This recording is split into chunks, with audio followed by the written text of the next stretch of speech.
Steve jobs, Apple company founder and great leader. Hi friends, అత్యంత ప్రసిద్ధ ప్రసంగాలలో ఒకటైన Stanford యూనివర్సిటీలో స్టీవ్ జాబ్స్ ప్రారంభ ప్రసంగం గురించి మరియు తన ఫెయిల్యూర్స్ని అవకాశాలుగా మార్చుకొని తన విజయం సాధించిన విధానం గురించి స్పష్టంగా మీకు ఇంగ్లీష్లో ఉన్న స్పీచ్ని తెలుగులోకి ట్రాన్స్లేట్ చేసి చెప్తున్నాము.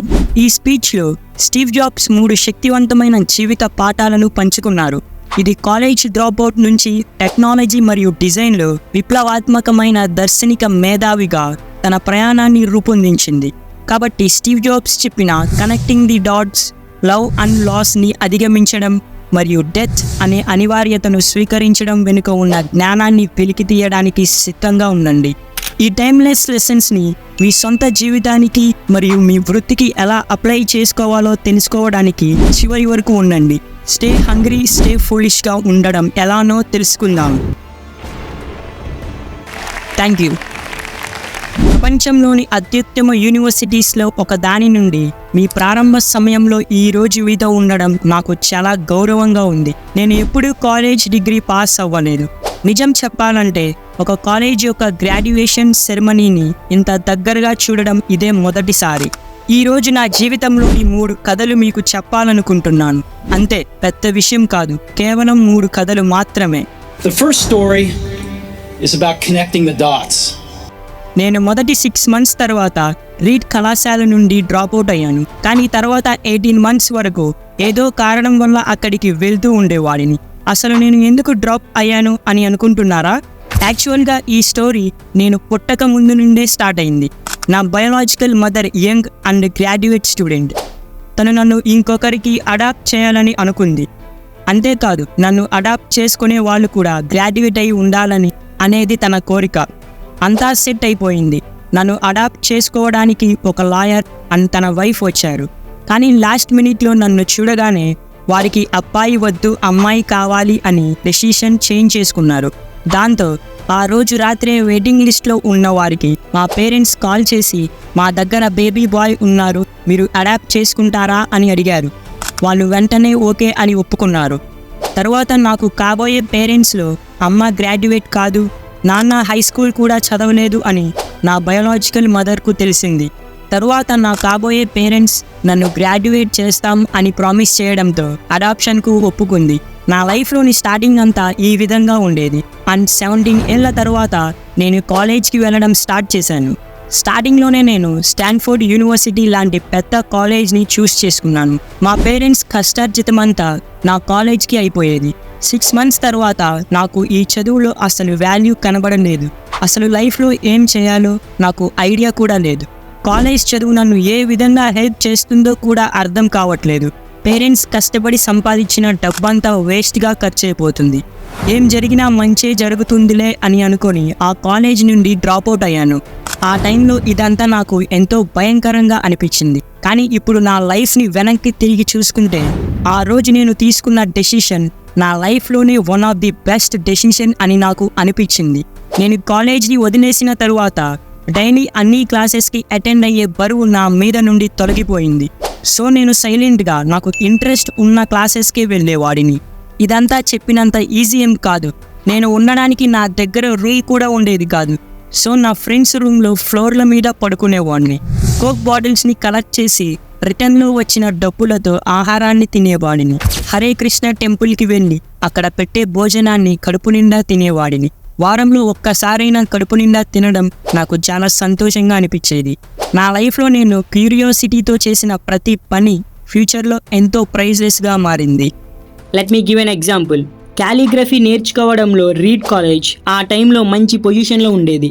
క్యాంపస్ అంతటా ప్రతి పోస్టర్, ప్రతి డ్రాయర్పై ఉన్న ప్రతి లేబుల్ను అందంగా చేతితో చిత్రీకరించారు. కాలేజ్ డ్రాప్ అవ్వడంతో ఖాళీగా ఉన్న టైంని కాలిగ్రఫీ నేర్చుకోవడానికి యూస్ చేసుకోవాలని డిసైడ్ అయ్యాను. Serif and sans serif type ఫేసెస్ని నేర్చుకున్నాను. డిఫరెంట్ లెటర్స్ కాంబినేషన్ మధ్య స్పేస్ వ్యారీ చేయడం, మంచి కాలిగ్రఫీని ఎలా అప్గ్రేడ్ చేయాలో అనే విషయాలను బాగా నేర్చుకున్నాను. అది ఎంత అందంగా ఉండేదంటే దాన్ని సైన్స్ కూడా క్యాప్చర్ చేయలేదు. దాన్ని ఫ్యూచర్లో నేను యూస్ చేస్తానని నాకు కొంచెం కూడా అనిపించలేదు. దాని తరువాత 10 ఇయర్స్ తర్వాత నేను మ్యాకింటోష్ కంప్యూటర్ని తయారు చేసినప్పుడు ఆ ఫాంట్స్ని మ్యాక్లో డిజైన్ చేశాను. మ్యాకింటోష్ కంప్యూటర్స్ వరల్డ్లోనే ఫస్ట్ బ్యూటిఫుల్ టైపోగ్రఫిక్ కంప్యూటర్గా మారింది. ఒకవేళ నేను ఆ టైంలో కాలేజ్ డ్రాప్ అవ్వకుంటే మ్యాక్లో multiple type faces and professional space fonts అస్సలు ఉండేవి కాదు. అండ్ బిల్ గేట్స్ యొక్క విండోస్లో మ్యాక్ని కాపీ చేయకుంటే ఇప్పుడు ఎవ్వరి పర్సనల్ కంప్యూటర్స్లో ఈ ఫాంట్స్ ఉండేవి కాదు. ఒకవేళ నేను డ్రాప్అవుట్ అవ్వకుంటే అస్సలు కాలిగ్రఫీ నేర్చుకునేవాడినే కాదు. అఫ్ కోర్స్ నేను కాలేజ్లో ఉన్నప్పుడు ఫ్యూచర్ని చూసి డాట్స్ని కనెక్ట్ చేయడం చాలా ఇంపాసిబుల్. ఈ డాట్స్ అంటే కాలేజ్ డ్రాప్అవుట్ అవ్వడం, కాలిగ్రఫీ నేర్చుకోవడం, మ్యాకింటోష్ కంప్యూటర్లో కాలిగ్రఫీని డిజైన్ చేయడం, ఈ మ్యాక్ కంప్యూటర్స్ సక్సెస్ అవ్వడం, ఆ ఫాంట్స్ని విండోస్ కాపీ చేయడం. కాబట్టి నేను కాలేజ్లో ఉన్నప్పుడు ఫ్యూచర్ని చూసి డాట్స్ని కనెక్ట్ చేయడం చాలా ఇంపాసిబుల్. కానీ 10 ఇయర్స్ తర్వాత నా పాస్ట్ని తిరిగి చూసుకుంటే డాట్స్ అన్నీ క్లియర్గా కనబడతాయి. మనం ఫ్యూచర్ని ఆలోచిస్తూ డాట్స్ని కనెక్ట్ చేయలేము, మన పాస్ట్ని చూసే డాట్స్ని కనెక్ట్ చేయాలి. సో ఇప్పుడు మీ లైఫ్లో ఏ విషయం జరిగినా అది ఏదో విధంగా మీ ఫ్యూచర్కి కనెక్ట్ అవుతుందనే నమ్మకం మీలో ఉండాలి. మీ గట్స్లో లేదా డెస్టినీలో, మీ లైఫ్లో లేదా మీ కర్మలో ఏదో ఒక దాంట్లో మీరు మీ పని పట్ల విశ్వాసంగా ఉండాలి. ఎందుకంటే డాట్స్ రోడ్డుకు కనెక్ట్ అవుతాయని నమ్మడం వల్ల అది మిమ్మల్ని బాగా అరిగిపోయిన మార్గం నుండి నడిపిస్తుంది మరియు మీ హృదయాన్ని అనుసరించడానికి మీకు ఆత్మవిశ్వాసాన్ని ఇస్తుంది. And that will make all the difference. My second story is about love and loss. నా లైఫ్లో నాకు ఏం కావాలో నాకు అది తొందరగానే దొరికింది. నాకు 20 ఇయర్స్ ఉన్నప్పుడు వర్జ్ అండ్ నేను కలిసి మా పేరెంట్స్ గ్యారేజ్లో యాపిల్ కంపెనీని స్టార్ట్ చేశాము. మేము బాగా కష్టపడ్డాము. 10 ఇయర్స్లో యాపిల్ కంపెనీ 2 నుండి పెరిగి $1 బిలియన్ అండ్ 4,000 పీపుల్ యొక్క కంపెనీగా మారింది. నాకప్పుడు 30 ఇయర్స్ ఉండేవి. మేము మా ఫైనెస్ట్ క్రియేషన్ మ్యాకింటోష్ కంప్యూటర్ని రిలీజ్ చేశాము. అది చాలా సక్సెస్ అయింది. కానీ తరువాత నన్ను అందరూ కలిసి యాపిల్ నుండి బయటకు తీసేశారు. నేను స్టార్ట్ చేసిన కంపెనీ నుండే నన్ను ఎలా తీసేశారు అని అనుకుంటున్నారా? మేము యాపిల్ కంపెనీ పెరుగుతున్నప్పుడు మేము ఒక టాలెంటెడ్ పర్సన్ని హైర్ చేసుకున్నాము. అతను నాతో కలిసి సక్సెస్ఫుల్గా కంపెనీని రన్ చేస్తాడు అని అనుకున్నాను. స్టార్టింగ్లో అంతా బాగానే నడుస్తుంది. కానీ తర్వాత కంపెనీ యొక్క ఫ్యూచర్ విజన్ని బట్టి ఇద్దరి మధ్య భేదాలు రావడం స్టార్ట్ అయ్యాయి. ఈ విషయం బోర్డ్ ఆఫ్ డైరెక్టర్స్ వరకు వెళ్ళింది. వారందరూ కలిసి అతన్నే సపోర్ట్ చేశారు. సో అరౌండ్ 30 నన్ను బయటకు తీసేశారు. పబ్లిక్ గానే తీసేశారు. ఇక నా అడల్ట్ లైఫ్ ఫోకస్ అంతా నిజంగా పోయింది. కొన్ని నెలల వరకు అది చాలా భయంకరంగా ఉండేది. నాకు నిజంగా అసలు ఏం చేయాలో అర్థమయ్యేది కాదు. జరిగిందంతా చాలా సింపుల్గా తీసుకుంటే నాకంటే ముందు జనరేషన్ ఎంటర్ప్రెన్యూర్స్ని చిన్న చూపు చూశానేమో అనిపించింది. నేను డేవిడ్ పికర్ అండ్ బాబ్ మేయర్ని కలిశాను. జరిగిన దానికంతా క్షమాపణ అడిగాను. ఆ టైంలో నేను ఒక పబ్లిక్ ఫిగర్గా మిగిలిపోయాను. ఒకసారి నేను ఆ వ్యాలీ నుండే పారిపోవాలి అని అనుకున్నాను. కానీ స్లోగా నేను చేస్తున్న పని నా ప్యాషనే కదా అని నాకు తెలిసి వచ్చింది. యాపిల్ నుండి నాకు ఎంతో పెద్ద నష్టం జరిగినా నా ప్యాషన్లో ఏం డిఫరెన్స్ కనిపించలేదు. నన్ను రిజెక్ట్ చేసినప్పటికీ నేను నా పనిని ప్రేమిస్తూనే ఉన్నాను. సో నేను మళ్ళీ నా లైఫ్ని స్టార్ట్ చేశాను. ఆ టైంలో నన్ను ఎందుకు తీసేశారు అని బాధపడేవాడిని. కానీ ఇప్పుడు వెనక్కి తిరిగి చూసుకుంటే యాపిల్ నుండి తీసేయడం కంటే మంచి విషయం ఏదీ కూడా నా లైఫ్లో ఇంతవరకు అసలు జరగనే లేదు. యాపిల్ నుండి తీసేయడం వల్ల సక్సెస్ఫుల్ అవ్వాలి అనే బరువు తగ్గి నేను ఇంకా బిగినర్నే కదా అనే ఫీలింగ్ స్టార్ట్ అయ్యింది. నేను ఎంతో ఫ్రీగా ఫీల్ అయ్యేవాడిని. ఈ ఫ్రీడమ్ వల్లే నా లైఫ్లో ఎంతో క్రియేటివ్ ఫేజ్కి వచ్చాను.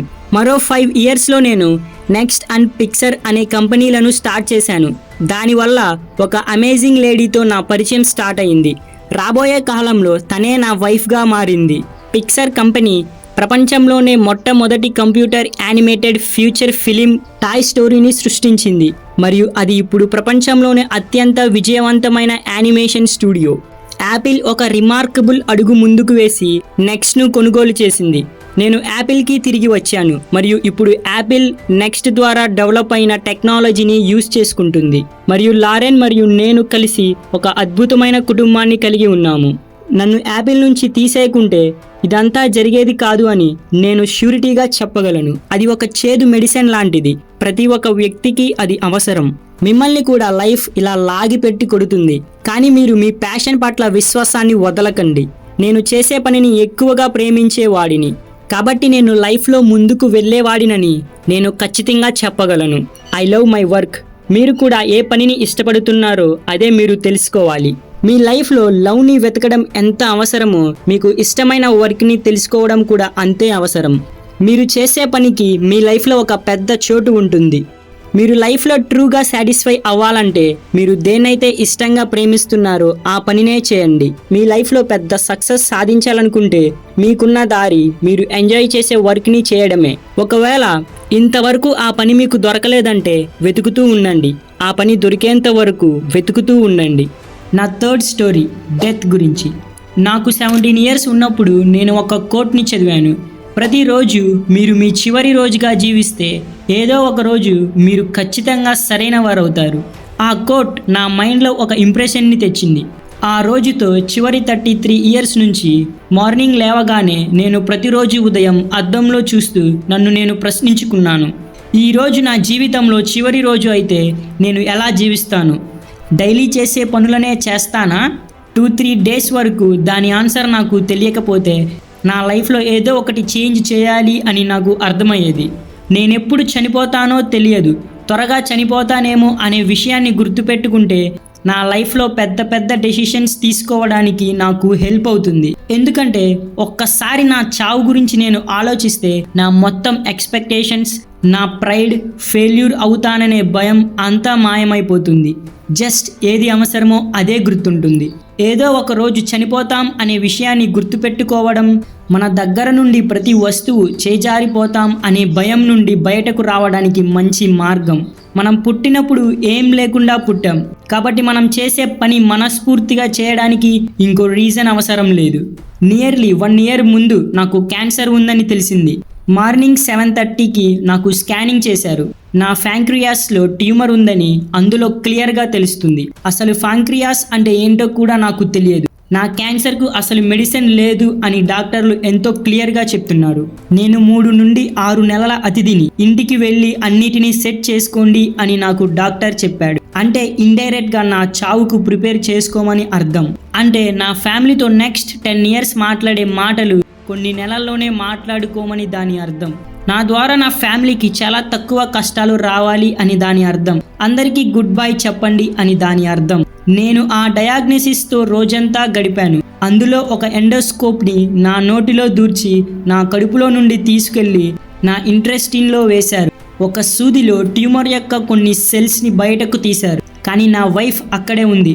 నా ట్యూమర్ సెల్స్ చూసి డాక్టర్ ఏడ్చేశాడు అని నా వైఫ్ నాతో చెప్పింది. ఆ సెల్స్ని చూసి నాకు ఎంతో భయంకరమైన క్యాన్సర్ ఉందని డాక్టర్కు అర్థమైంది. అది సర్జరీ వల్లే క్యూర్ అవుతుంది అని అతను చెప్పాడు. నాకు సర్జరీ అయింది అండ్ థ్యాంక్ఫుల్లీ నేను ఇప్పుడు బాగానే ఉన్నాను. చావుకు ఇంత దగ్గరగా నేను ఎప్పుడు వెళ్ళలేదు అండ్ ఫ్యూచర్లో కూడా వెళ్ళకూడదని కోరుకుంటున్నాను. ఇదంతా చూసిన తరువాత డెత్ అనేది ఒక యూస్ఫుల్ అండ్ ఇంటెలెక్చువల్ మెడిసిన్ అని నేను ఖచ్చితంగా చెప్పగలను. ఎవ్వరు కూడా చనిపోవాలని కోరుకోరు. అంతెందుకు స్వర్గానికి వెళ్ళేవారు కూడా చనిపోవాలి అని కోరుకోరు. అయినా కూడా చావు ఆగదు. చావును మనందరం షేర్ చేసుకునే ఒక డెస్టినేషన్. ఇంతవరకు ఎవరూ దీని నుండి తప్పించుకోలేదు. ఇలాగే అవ్వాలి కూడా. ఎందుకంటే చావే మన జీవితం యొక్క అతిపెద్ద ఆవిష్కరణ. చావు మనుషుల జీవితాన్ని మార్చేస్తుంది. పాతదనాన్ని తుడిచివేసి కొత్తదనాన్ని పుట్టిస్తుంది. ఈరోజు మీరు యంగ్గా కొత్తగా కనిపించవచ్చు, కానీ కొద్ది రోజుల్లోనే మీరు పాతగా ముసలివాళ్ళు అయిపోతారు. ఇదే మార్గంలో తుడిచిపెట్టుకొని పోతారు. ఇంత డ్రామాటిక్గా చెప్పినందుకు నన్ను క్షమించండి, కానీ ఇదే నిజం. టైం మనందరికీ ఎంతో లిమిటెడ్గా ఉంది. ఇంకొకరి కోసం జీవించి ఈ టైంని వేస్ట్ చేయకండి. అనవసరమైన వేస్ట్ ఆలోచనలు మీ మైండ్లో నుండి తీసేయండి. మీ లైఫ్ కంట్రోల్ని వేరే వాళ్ళ చేతుల్లో పెట్టకండి. ఇతరుల సలహాలు తీసుకొని మీ మనస్సాక్షిని వదలకండి. నా చిన్నప్పుడు ఒక famous publication the whole earth catalogue ఉండేది. నా జనరేషన్లోని బైబిల్స్లో ఇది కూడా ఒకటి.